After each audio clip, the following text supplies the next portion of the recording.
પ્રધાનમંત્રી નરેન્દ્ર મોદીએ સિક્કિમ, આસામના મુખ્યમંત્રી તેમજ મણિપુરના રાજ્યપાલ સાથે કરી ટેલિફોનિક વાતચીત. કેન્દ્ર સરકાર તરફથી દરેક સંભવ મદદ માટે આપ્યું આશ્વાસન.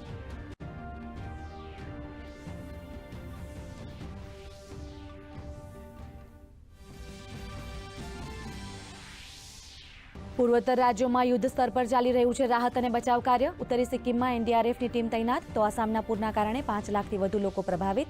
રાજ્યમાં અત્યાર સુધીમાં 6 લોકોના મૃત્યુ. આજે પણ ભારેથી અતિભારે વરસાદની આગાહી.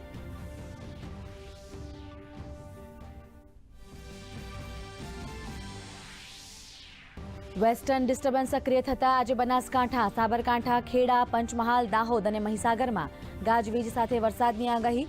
તો દક્ષિણ ગુજરાતમાં સામાન્ય વરસાદની આગાહી, જ્યારે વિધિવત ચોમાસું 15 જૂન બાદ થશે સક્રિય.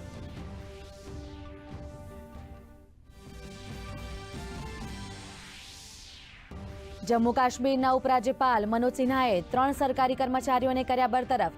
લશ્કરે તૈયબા અને હિજબુલ મુજાહિદ્દીન માટે કામ કરવાનો આરોપ. સૂત્રો દ્વારા મળતી માહિતી મુજબ 3 અધિકારીઓ જેલમાં બંધ.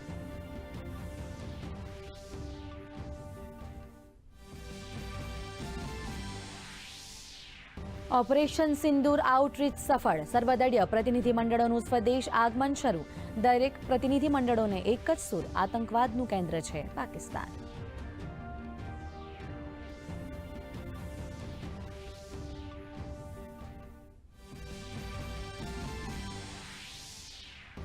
શ્રીરામ જન્મભૂમિ મંદિર નિર્માણમાં સામેલ થઈ રહ્યો છે એક નવો અધ્યાય. શ્રીરામ દરબારની સ્થાપના માટે પૂજા અર્ચના શરૂ. 5 જૂનના રોજ પૂર્ણ થશે પ્રાણ પ્રતિષ્ઠા મહોત્સવ.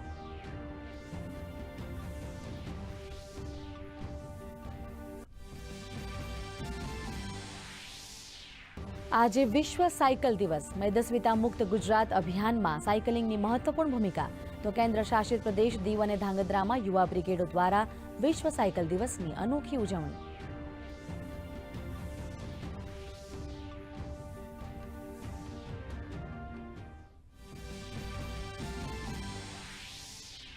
અમદાવાદના નરેન્દ્ર મોદી સ્ટેડિયમમાં આજે યોજાશે આઈપીએલ 2025ની final match. Royal challengers Bengaluru અને પંજાબ કિંગ્સ એકબીજા સામે ટકરાશે. બેંગલુરુ ચોથી વાર તો પંજાબ બીજી વાર રમશે ટાઇટલ મેચ.